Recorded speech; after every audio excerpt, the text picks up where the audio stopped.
Job calendar mega DSC పేరుతో 5 ఏళ్లు జనాలను జగన్ మోసం చేశాడన్నారు పర్చూరు టీడీపీ అభ్యర్థి ఏలూరి సాంబశివరావు.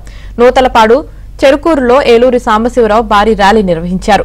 టీడీపీ అధికారంలోకి వచ్చిన వెంటనే మెగా డిఎస్సీ పైనే చంద్రబాబు తొలి సంతకమని నిరుద్యోగులకు ఏలూరి హామీ ఇచ్చారు. టీడీపీ రూపొందించిన సూపర్ 6 పథకాలను ప్రజలకు వివరించారు. అన్ని వర్గాల ప్రజల కోసమే టీడీపీ మేనిఫెస్టో రూపొందించినట్లు పర్చూరు టీడీపీ అభ్యర్థి ఏలూరి సాంబశివరావు వెల్లడించారు.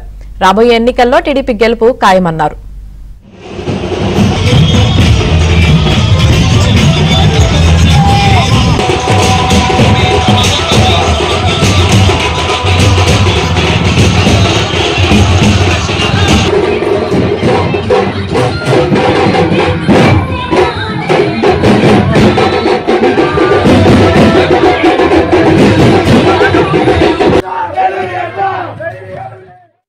శాతం పనులు పూర్తయితే ఇంకో 30% పనులు పూర్తి చేసే అవకాశం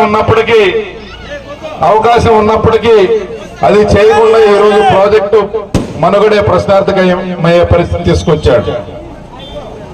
అలాగే ప్రతి సంవత్సరం జాబ్ క్యాలెండర్ అన్నాడు, ఇంతవరకు ఒక్క జాబ్ క్యాలెండర్ కూడా రిలీజ్ చేయలేదు. మెగా డిఎస్సీ అన్నాడు, అది కూడా రిలీజ్ చేయలేదు.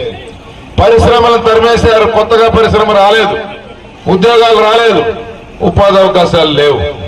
అలాగే ఎన్నో సంవత్సరాలుగా ప్రభుత్వాలు మారినా ఏ ప్రభుత్వం ఉన్నా రైతాంగానికి ఇచ్చే సబ్సిడీలు ఒక తైవాన్ స్ప్రేయర్ గాని, ఒక పంపు సెట్ గాని, లేకపోతే ఒక 4 పైపులు గాని, ట్రాక్టర్లు గాని, గొర్రెలు గాని, నాగలు గాని, ఇవన్నీ రైతాంగానికి గవర్నమెంట్ కొంత సబ్సిడీ ఇచ్చి పనిముట్లు అందించే సంప్రదాయం మన దేశంలో ఉంది. దానికి కొంత సెంట్రల్ గవర్నమెంట్ ఇస్తుంది, కొంత స్టేట్ గవర్నమెంట్ పెట్టుకోవాలి. కానీ జగన్మోహన్ రెడ్డి గారు ముఖ్యమంత్రి అయిన తర్వాత ఎందుకు అది నిలిపివేయబడింది, ఎందుకు ఆపేశారు?